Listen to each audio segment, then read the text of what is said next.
Assalamualaikum warahmatullahi wabarakatuh. Bismi Yubani Sa'ajara min Fasalsannya Alif Idaratul Haid wa Umroh. Di sini saya akan menjelaskan tentang kalimat. Kalimat itu terbagi menjadi dua, yaitu ada jumlah fi'liyah wa jumlah ismiyah. Jumlah fi'liyah ia jumlah mabdu'atu bil fi'li, yaitu kalimat yang diawali oleh fi'il.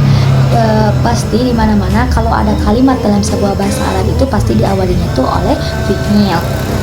Kemudian ada jumlah fi'liyah, yaitu jumlah tu allati takawanu minal fi'li, kalimat yang terdiri dari fa'il dan fi'il. Jumlah fi'liyah itu bisa dikatakan kalau misalnya ada fi'il itu pasti ada fa'ilnya. Fi'il itu adalah kata kerja, sedangkan fa'il itu adalah subjeknya ataupun pelakunya. Kemudian ada sakal jumlah fi'liyah, yaitu pola jumlah fi'liyah. Pola jumlah fi'liyah terbagi menjadi tiga, yaitu ada fi'il dan fa'il, dan yang kedua ada fa'il dan maf'ul bih, yang ketiga ada fi'il dan naibul fa'il. Tapi di sini saya akan menjelaskan dua terlebih dahulu. Yang pertama yaitu fi'il dan fa'il, dan yang kedua fa'il dan maf'ul bih. Fi'il dan fa'il itu minimal jumlah fi'liyah itu adanya fi'il dan fa'il, subjek dan pelaku. Contohnya seperti shola muslimuna. Shola yaitu adalah kata kerja, yaitu yang disebut fi'il, sedangkan muslimuna adalah kata fa'il ataupun subjek dan pelakunya. Kalau misalnya dalam bahasa Indonesia itu bisa disebut dengan subjek dan predikat. Fa'il itu adalah bagian jumlah fi'liyah, baru bisa ada fa'il kalau semisalnya ada fi'il. Kemudian isim marfu'u yaqa'u ba'da fi'liyata mabniun lil ma'lum. Ismu marfu'u yaitu isim yang rofa, yaqa'u ba'da fi'litam terletak setelah fi'lta, mabniun lil ma'lum fi'ilnya yang aktif bukan yang pasif. Kemudian fa'il juga bisa disebut dengan isim yang rofa ataupun yang memiliki ciri domah. Kemudian fi'ltam juga terbagi menjadi beberapa bagian, yaitu ada fi'il tam dan fi'il nakis. Fi'il tam yaitu fi'il yang sempurna, sedangkan fi'il yang nakis kebalikannya fi'il yang tidak sempurna. Kenapa bisa dibilang tidak sempurna? Karena setelah fi'ilnya istilahnya bukan fa'il tetapi menyesuaikan. Kemudian fa'il juga secara umum terbagi menjadi dua bagian, yaitu yang pertama ada dohir dan domir. Kemudian domir juga terbagi menjadi beberapa bagian, yaitu ada mutasil dan mustatir. Kemudian di sini ada salah satu contoh fa'il dohir, yaitu dahaba al-waladu ma'awalidihi ilal Bandung. Dahaba yaitu posisinya yang menduduki sebagai fi'il, sedangkan al-waladu posisinya menduduki sebagai fa'il dohir. Dan al-waladu juga mempunyai ciri doma, yaitu yang disebut dengan isim rofa. Kemudian ada salah satu contoh fa'il domir mutasil, yaitu salah satu contohnya tal'abuna quratal qadam. Kenapa di sini di tal'abuna itu terdapat wawu? Karena wawu itu adalah pengganti dari menggunakan antum, berarti si wawu ini tuh pengganti dari domir antum. Dan si waw ini juga fa'ilnya berbentuk domir mutasil tal'abuna, yang memiliki ciri isim rofa ataupun memiliki doma. Kemudian ada salah satu contoh fa'il domir mutasil, yaitu tal'abuna quratal qadam. Tal'abuna yaitu kalian bermain, tal'abuna quratal qadam itu yang artinya itu kalian bermain sepak bola. Kenapa di sini tidak ada domir antum di tal'abuna quratal qadam ini? Karena si tal'abuna itu, si waw ini, kedudukan waw ini tuh udah diganti menjadi pengganti domir antum. Nah, berbentuk kata ganti dari domir antum si waw ini tuh. Kemudian ada fa'il domir mustatir, yaitu fa'il yang tersembunyi. Contohnya seperti hada tolibun jadidun huwa min Jakarta. Nah, kalimatnya tuh sebenarnya kalimatnya tuh yaitu huwa ja'a min Jakarta. Nah, huwa tuh siapa? Kan kita bertanya-tanya siapa yang datang dari Jakarta itu.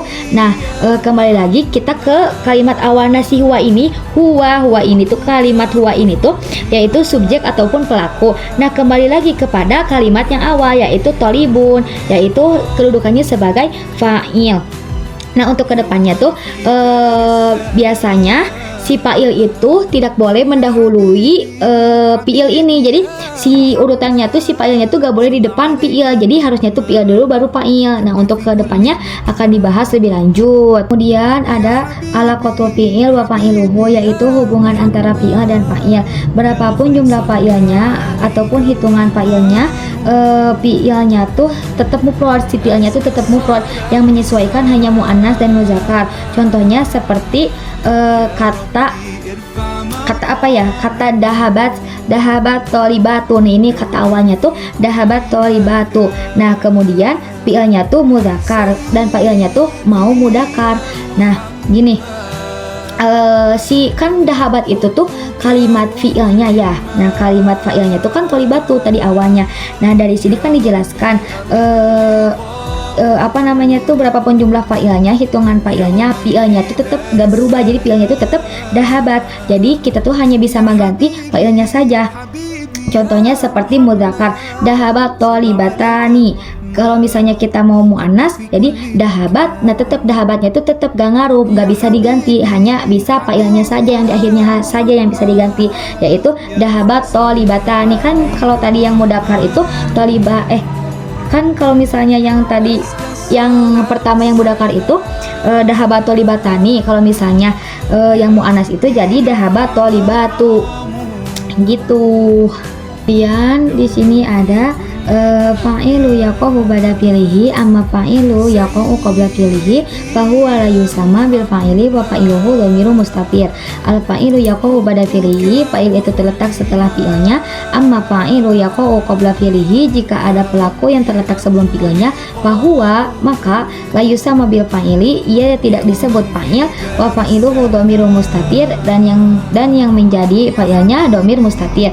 Contohnya seperti yang pertama yaitu qara'a thalibul kitab, dan yang kedua itu at-thalibul qara'al kitab. Sebetulnya dalam bahasa Indonesia itu sama-sama saja, yang artinya itu seorang mahasiswa membaca buku. Tetapi dalam kalimat yang pertama yaitu qara'a thalibul kitab, yaitu secara tersusun. Qara'a menduduki kedudukannya sebagai fi'il dan thalibu yaitu sebagai fa'il ataupun subjek, dan itu berurutan. Maka thalibu dari kalimat yang pertama itu bisa disebut fa'il, sedangkan dari kalimat yang kedua itu yaitu thalibul qara'al kitaba. Nah, si thalibu ini itu kedudukannya sebagai sama-sama sebagai fa'il, tetapi dia tuh mendahului, kan seharusnya tuh fi'il dulu baru fa'il dah gitu tuh. Nah, ini tuh si thalibul qara'al kitaba itu malah mendahului si fi'il ini. Maka si thalibu ini itu tidak bisa disebut fa'il karena syarat fa'il itu dia tuh harus ada setelah fi'il. Nah, di sini kan karena mendahului, jadi si thalibu ini itu menjadi mubtada. Mubtada wa fa'iluhu dhamiru mustatir alladzi yaqahu fi kalimatun. Nah, jadi kalimatnya tuh qara'a kitab. Nah, si qara'a ini dalam kalimat yang kedua itu sudah tercantum mewakili si thalibul ini. Kemudian ada isi mansubun ya dulu ala ma waqa'u alaihi fi'il wa fa'il. Isi mansubun isim yang nasab ya dulu ala ma waqa'u alaihi fi'il wa fa'il, yang menunjukkan suatu terjadi oleh fi'il dan fa'il. Maf'ul bih itu ada ketika adanya fi'il dan fa'il, dan urutannya tuh yaitu fi'il, bisa fi'il, maf'ul bih, kemudian fa'il, dan bisa juga fi'il, fa'il, dan maf'ul bih, urutannya tuh harus ada. Nah, contoh yang kedua itu ada fa'il dhamir mutasil. Contohnya seperti hadihi jaridatun qara'aha jadun. Kalau misalnya katanya tuh qara'aha jadun, nah si qara'a ini itu kan menduduki posisinya itu sebagai fa'il, dan si ha ini itu menduduki posisinya itu sebagai maf'ul bih. Kenapa bisa disebut maf'ul bih? Karena kembali lagi kepada kata jaridatun. Nah, si jadun ini itu sebagai kedudukannya itu sebagai fa'il.